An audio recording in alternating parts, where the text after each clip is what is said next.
Ce qui va être révélé n'est pas un simple témoignage spirituel, mais un avertissement qui concerne directement l'Europe et l'Italie dans les jours à venir. Le 30 septembre dernier, la voyante Mirjana Dragicevic-Soldo a reçu, lors de son apparition mensuelle, une vision d'une intensité extraordinaire. Ce qu'elle a vu concerne des événements qui se manifesteront avant la fin de ce même mois d'octobre, des événements qui ne peuvent plus être ignorés. Mirjana a parlé avec une voix brisée par l'émotion mais ferme dans sa détermination. Elle a déclaré avoir vu l'Europe en proie à une série de bouleversements naturels d'une ampleur inhabituelle, que la Vierge Marie elle-même a désignés comme des signes prophétiques et non de simples phénomènes climatiques. La reine de la paix lui a montré des images précises, des vents d'une violence inouïe s'abattant sur les côtes méditerranéennes, des vagues exceptionnelles envahissant des villes portuaires, la terre tremblant en Italie centrale et méridionale et des incendies dévorant des forêts à une saison où ils ne devraient pas se propager.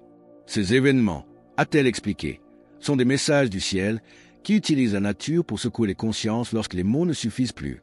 C'est un principe biblique. Le prophète Amos rappelait déjà comment Dieu se servait de la nature pour appeler son peuple à la conversion. « Je vous ai refusé la pluie, et vous n'êtes pas revenus à moi, dit l'Éternel. » Amos 4:7. Comme petit merci de nous rejoindre aujourd'hui, nous offrons un moment de bénédiction partagée. Commentez avec le mot « foi » si vous êtes ouvert à recevoir une pensée finale spéciale dédiée à tous ceux qui participent. Et s'il vous plaît, appuyez sur « j'aime » si vous appréciez ce moment. Mirjana a vu une carte de l'Europe du Sud avec l'Italie au centre. Elle a vu les eaux monter, des rues transformées en fleuves, et au milieu de ce chaos, des familles en fuite, leurs visages marqués par la peur, courant sans savoir où trouver refuge. Restez bien avec nous, car au fur et à mesure que notre histoire se déroule, nous découvrirons la vision saisissante des deux familles, l'une fuyant dans la panique, l'autre protégée par une lumière mystérieuse, et le secret de ce qui les différencie. Ces cataclysmes annoncés ne sont pas prévus pour frapper au hasard. La Vierge Marie a révélé à Mirjana un lien troublant entre leurs manifestations et plusieurs dates sacrées du mois d'octobre. Pourquoi ce mois est-il si décisif? Et comment ces événements serviront-ils de réveil brutal pour une Europe endormie? Après la vision du chaos, la scène a changé. Mirjana a vu d'autres maisons, d'autres familles. Celles-ci, cependant, étaient en prière, des chapelets entre les mains et des bougies allumées. Autour d'elle brillait une lumière qu'aucune tempête ne pouvait éteindre. La Vierge Marie a alors dit clairement que la différence entre ceux qui seront emportés et ceux qui seront protégés dépend de la préparation spirituelle faite maintenant, en ces jours, pas demain. C'est l'illustration parfaite de la parabole du Christ. La maison bâtie sur le roc de la foi a résisté à la tempête, tandis que celle bâtie sur le sable de l'indifférence s'est effondrée. Ce qui rend cette vision encore plus urgente est son lien avec les dates symboliques qui approchent. La Vierge a fait comprendre à Mirjana que ces événements se manifesteront en corrélation étroite avec les grandes fêtes mariales d'octobre. Le 7 octobre, fête de Notre-Dame du Rosaire, lie historiquement à la protection de l'Europe. Le 13 octobre, anniversaire du miracle du soleil à Fatima. Le 31 octobre, veille de la Toussaint, qui célèbre la communion entre le ciel et la terre. Sans donner de jour précis, la Vierge a insisté, le mois d'octobre sera décisif pour réveiller l'Europe de son sommeil spirituel. Mirjana a également décrit un détail inquiétant. Elle a vu le ciel changer de couleur, prenant des teintes orangées et rougeâtres contre nature, comme si la lumière était filtrée par une présence dense et pesante. Elle a vu des éclairs centenaires et des nuages aux mouvements illogiques. Puis, elle a entendu la voix de la Vierge lui dire que ces signes dans le ciel précéderont les événements sur la terre, servant de dernier avertissement pour ceux qui ont encore des yeux pour voir. Ces signes étranges dans le ciel ne seront que le prélude. La Vierge a ensuite montré à Mirjana comment les catastrophes sur Terre ne seront pas des événements isolés, mais une réaction en chaîne conçue pour secouer tout un continent.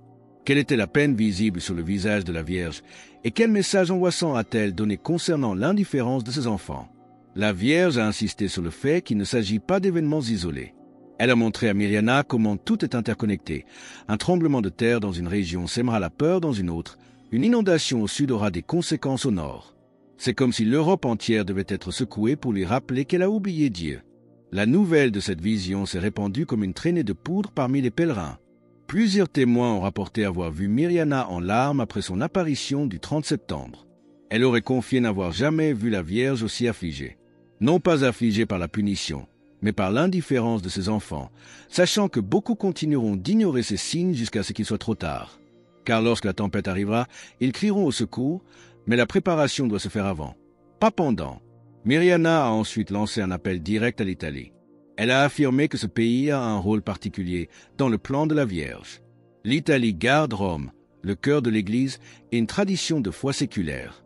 Mais c'est précisément pour cette raison qu'elle sera secouée avec plus d'intensité, car, à qui l'on a beaucoup donné, on demandera beaucoup. Luc 12h48. Si les familles italiennes ne retournent pas à la prière, a averti Mirjana, les épreuves seront encore plus sévères. Non pas par vengeance, mais par miséricorde déguisée en épreuve, car ce n'est souvent que par la souffrance que les cœurs endurcis souvent faim à Dieu. Cette intensification des épreuves pour l'Italie est un appel à la conversion, un avertissement sévère mais aimant. Mais la vision ne s'est pas arrêtée là. Après les cataclysmes terrestres, la Vierge a annoncé un second signe, encore plus spectaculaire et inexplicable. De quoi s'agit-il et pourquoi apparaîtra-t-il avant Noël? La voyante a parlé d'un second signe qui suivra les catastrophes terrestres. Après les vents, les inondations et les séismes, quelque chose apparaîtra dans le ciel. Ce sera un phénomène visible par tous que nul scientifique ne pourra expliquer par les lois de la physique. Mirjana a ajouté un détail temporel d'une importance capitale. Ce signe céleste se manifestera avant Noël. Le but, a-t-elle expliqué, est que l'humanité arrive à la célébration de la naissance du Christ avec un cœur transformé, ou du moins profondément interrogé. Ce sera la confirmation définitive que les événements précédents n'étaient pas une simple nature déchaînée, mais un langage divin. Ce signe dans le ciel nous rappelle l'étoile de Bethléem, ce grand signe qui a guidé les mages vers le Sauveur. L'Évangile nous dit que, quand ils aperçurent l'étoile, ils furent saisis d'une très grande joie, Matthieu 2h10. De la même manière, ce nouveau signe sera une source de questionnement pour le monde et de confirmation pour les fidèles. Si ce message résonne profondément en vous et que vous vous sentez poussé à affirmer votre foi en cet instant, partagez Amen dans les commentaires ci-dessous. Face à ces déclarations explosives, les autorités ecclésiastiques de Medjugorje ont pris acte, mais n'ont fait aucun commentaire officiel, invitant comme toujours à la prière et au discernement. Cependant, des sources proches de la paroisse confirment que l'atmosphère parmi les voyants est particulièrement tendue ces jours-ci. Les autres voyants auraient également reçu des messages d'une urgence croissante. Tous s'accordent sur un point. Le temps de la préparation, ces 40 années de grâce, est en train de se terminer. La Vierge a toujours parlé de secrets qui se révéleraient en temps voulu. Beaucoup croient que nous approchons du moment où ils commenceront à se manifester concrètement. Cette tension palpable parmi les voyants et leur accord unanime sur l'imminence des temps nous ramène à la question la plus dévastatrice de toutes. Que devons-nous faire? Face à une fenêtre d'opportunité qui se referme, Mirjana a donné une réponse sans hésitation, une liste d'actions concrètes pour bâtir sa maison sur le roc. Quelles sont ces instructions? La question qui résonne désormais dans toute l'Europe est simple et dévastatrice. Que devons-nous faire?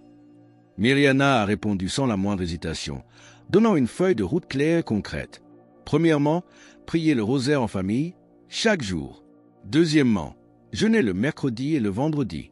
Troisièmement, se confesser régulièrement.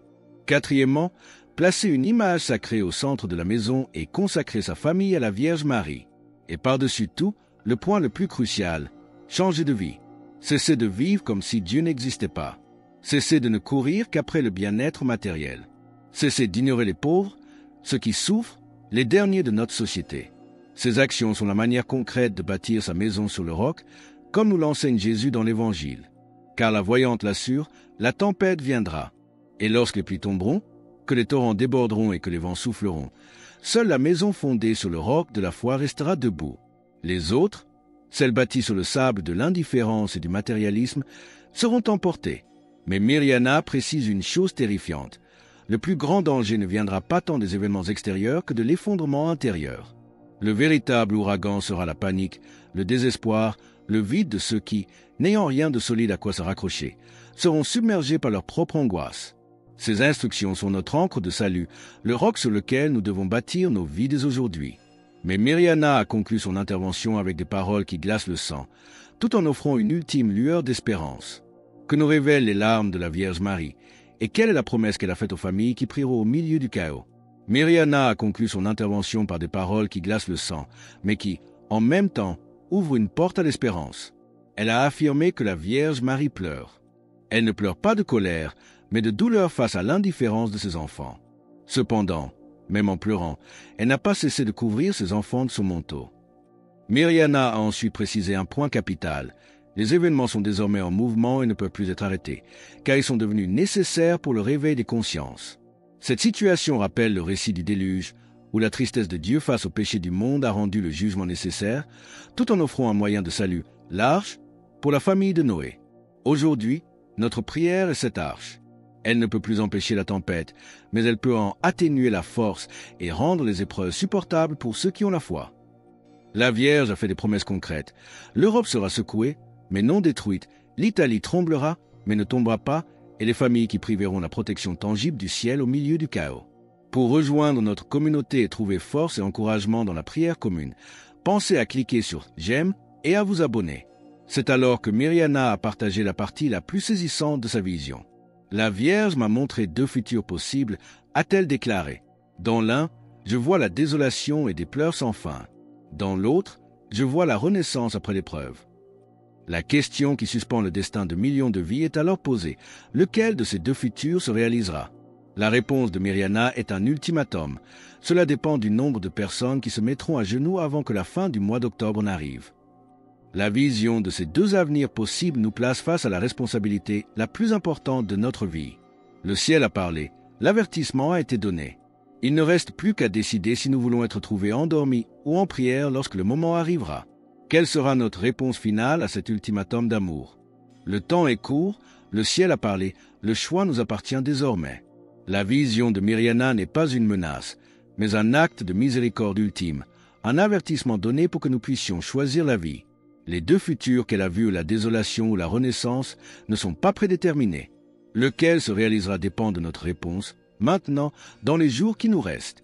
L'avertissement a été donné. Les événements prophétiques sont à nos portes.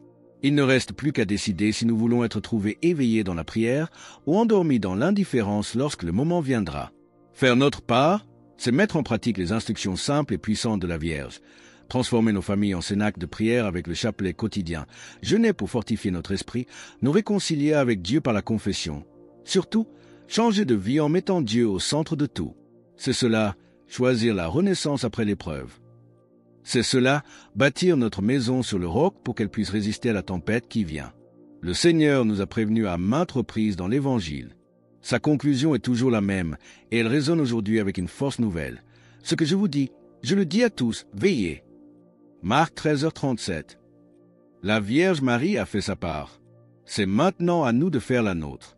Alors que nous concluons sur cet appel urgent à la vigilance et à la prière, nous vous invitons à déclarer votre foi. Commentez « Jésus est roi ci-dessous » pour affirmer cette vérité avec nous. Et votre parcours ne doit pas s'arrêter ici. Cliquez sur la vidéo qui apparaît maintenant sur votre écran pour un autre message puissant que nous avons préparé pour vous.